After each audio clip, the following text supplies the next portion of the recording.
بسم اللہ الرحمن الرحیم۔ دو جھوٹے نبیوں نے زنا کیا۔ جب نبی کریم صلی اللہ علیہ وسلم نے وفات پائی تو سجا بن حارث نبوت اور وحی الہی کی دعوے دار بن بیٹھی۔ سب سے پہلے بنی تغلب نے اس کی نبوت کو تسلیم کیا۔ سجا بن حارث حوازن کے قبیلہ بنی تمیم میں پیدا ہوئی۔ اس کی پرورش اس سرزمین پر ہوئی جو آج کل عراق کہلاتی ہے۔ اس کو دو دریاؤں دجلہ اور فرات کے درمیان ہونے کی وجہ سے الجزیرہ کہا جاتا ہے۔ سجا مذہب سے عیسائی اور نہایت تیز ترار اور بلند حوصلہ عورت تھی۔ اسے تقریر و بولنے میں خوب مہارت حاصل تھی۔ سمجھداری اور رعایت کی پختگی میں اپنی مثال آپ تھی۔ اپنے زمانے کی مشہور قائن تھی اور سب سے بڑھ کر یہ ثباب اور دل ربائی میں چاند کو سرماتی تھی۔ سجا بن حارث نے قافیہ بھری عبارتوں میں خط لکھ کر تمام عرب قبیلوں کو اپنے نئے دین کی دعوت دی۔ بنی تمیم کا سردار ابن حویرہ اس کے خط کو فصاحت و بلاغت کو دیکھ کر اس کا دیوانہ ہو گیا۔ تھوڑے عرصے میں سجا بن حارث کے جھنڈے تلے ایک زبردست لشکر ہو گیا۔ سجا نے سب سے پہلے بنی تمیم پر حملہ کیا۔ سخت گھمسان کی لڑائی ہوئی لیکن بنی تمیم کے لوگوں نے اس سے صلح کر لی۔ سجا بن حارث نے اگلے روز ایک پر اثر عبارت تیار کی اور صبح کے وقت فوج کے سرداروں کو کہنے لگی، میں وحی الہی کی وجہ سے یمامہ پر حملہ کرنا چاہتی ہوں۔ یمامہ وہ جگہ تھی جہاں مسلمہ بن کذاب اپنی فوج کے ساتھ تھا۔ اس نے بھی نبوت کا جھوٹا دعویٰ کر رکھا تھا۔ جب مسلمہ کو سجا بن حارث کے آنے کی خبر ملی تو اس نے عیاری اور مکاری سے کام لیا۔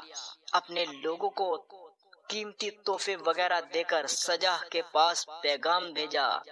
پہلے عرب کے سارے شہر آدھے ہمارے تھے آدھے قریش کے تھے۔ کیونکہ قریش نے بد عہدی کی لہٰذا وہ آدھے شہر میں تمہارے سپرد کرتا ہوں۔ یہ پیغام بھی دیا، مجھے آپ سے ملاقات کا شوق ہے، اگر اجازت ہو تو حاضر ہو جاؤں۔ سجا نے اس سے ملاقات کی اجازت دے دی۔ مسلمہ بن کذاب اپنے 40 ہوشیار اور مکار فوجیوں کو لے کر سجا کے پاس پہنچا اور تپاک سے ملا۔ اس نے سجا کے حسن و جمال کو دیکھا تو دیوانہ ہو گیا۔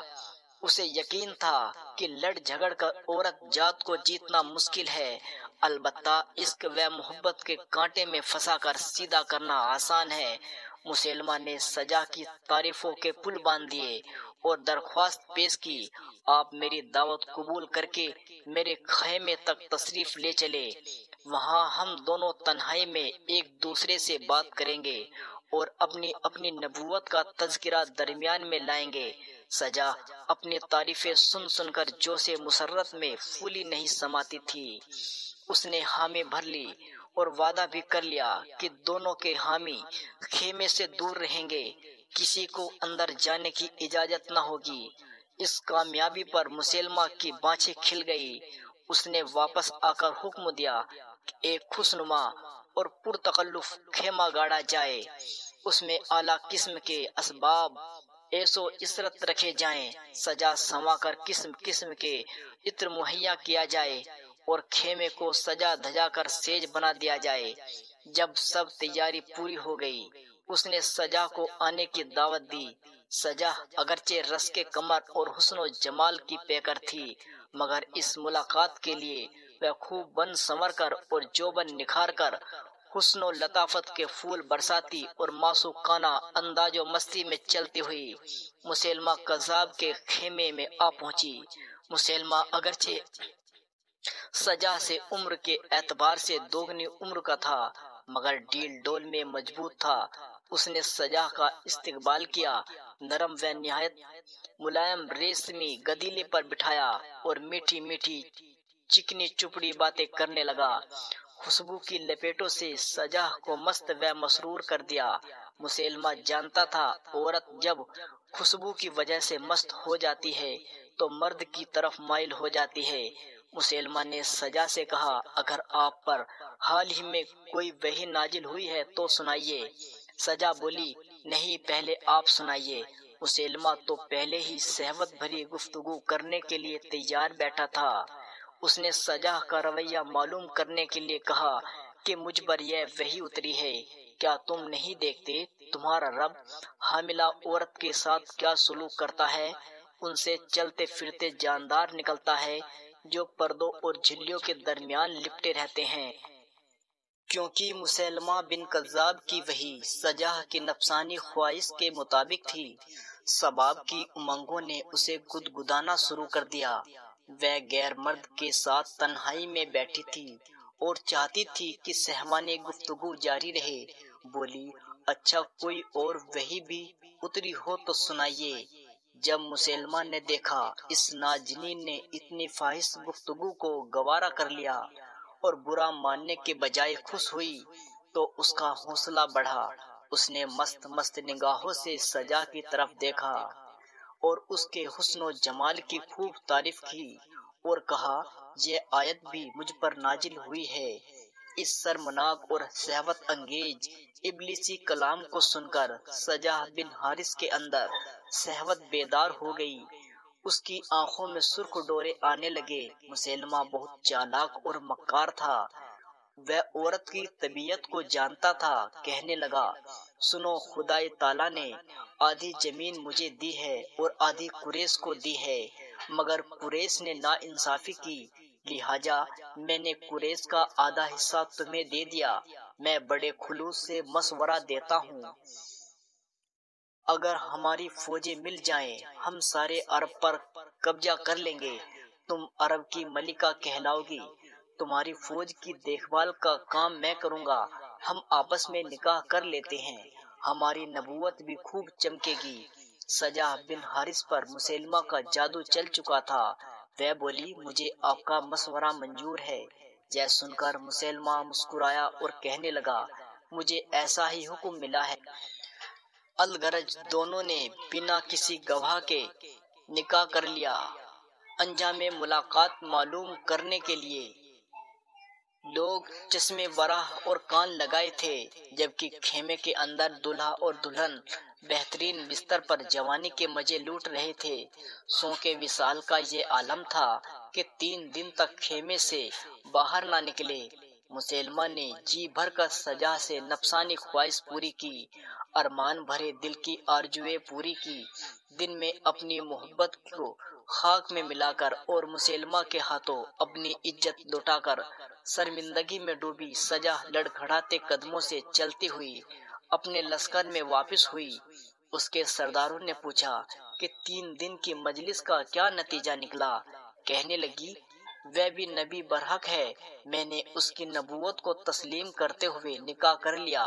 فوجیوں کے صبر کا انتظار کا پیمانہ لبریز ہو چکا تھا۔ ایک نے پوچھا گواہ کون تھا اور مہر کتنا تھا؟ سجا نے شرمندگی سے آنکھیں نیچی کر لی، نادم چہرہ اپنی بازی ہارنے کی وجہ سے زمین کی طرف جھک گیا، کہنے لگی میں مسلمہ سے حق مہر پوچھنا بھول گئی۔ لوگوں نے مشورہ دیا آپ اسی وقت دوبارہ جائیں اور مہر کا تفصیہ کریں، اس کے بغیر نکاح ٹھیک نہیں ہوتا۔ ان کے مجبور کرنے پر سجا بن حارث ندامت اور شرمندگی کی تصویر بنی ہوئی واپس لوٹی۔ مسلمہ نے دروازے بند کر لیے تھے، وہ اس بات پر گھبرایا ہوا تھا کہیں سجا کے پیروکار اسے اپنی توہین سمجھ کر اسے قتل پر نہ اتر آئیں۔ جب مسلمہ کو پتا چلا کہ سجا دروازے پر آئی ہے تو اس نے ایک سوراخ سے جھانک کر پوچھا دوبارہ کیسے آنا ہوا؟ سجا نے کہا میں اپنا حق مہر پوچھنا بھول گئی تھی۔ مسلمہ نے مسکرا کر کہا حضرت محمد صلی اللہ علیہ وسلم پر اللہ تعالیٰ نے 5 نمازیں فرض کی تھی، رب العزت نے مومنین کو سجا کے مہر کے بدلے فجر اور عشاء کی نمازیں معاف کر۔ سجا بن حارث واپس آئی تو اس کے لشکر کو شک پڑ گیا کہ دال میں کچھ کالا ہے۔ وہ سجا کو لوگوں کے سامنے چہکتی تھی اور بولنے کے ذریعے ان کے دلوں کو موہ لیتی تھی۔ اب سہمی اور گھبرائی ہوئی کیفیت سے دو چار تھی، زبان سے بے ڈھنگے الفاظ نکل رہے تھے۔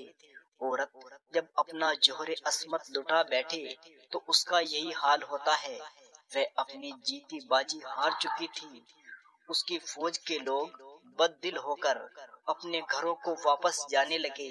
اسی دوران حضرت خالد بن ولید رضی اللہ تعالی عنہ اسلامی لشکر کو لے کر یمامہ پہنچے۔ مسلمہ قتل ہوا۔ سجا بن حارث نے بھاگ کر جان بچائی اور جزیرے میں جا کر مقیم ہو گئی۔ نبوت کے دعوے سے توبہ کر لی اور اسلام قبول کر لیا۔ قبیلہ بنی تغلق میں اس کا ننھالی رشتہ تھا۔ اس سے جا کر خاموشی کی زندگی گزارنے لگی۔ اس کے کہنے پر اس کی قوم نے اسلام قبول کر لیا تو وہ بصرہ منتقل ہو گئی اور نیکوکاری اور پرہیزگاری کو اپنا شعار بنا لیا۔ سیدنا امیر معاویہ رضی اللہ تعالی عنہ کے زمانے میں اس کی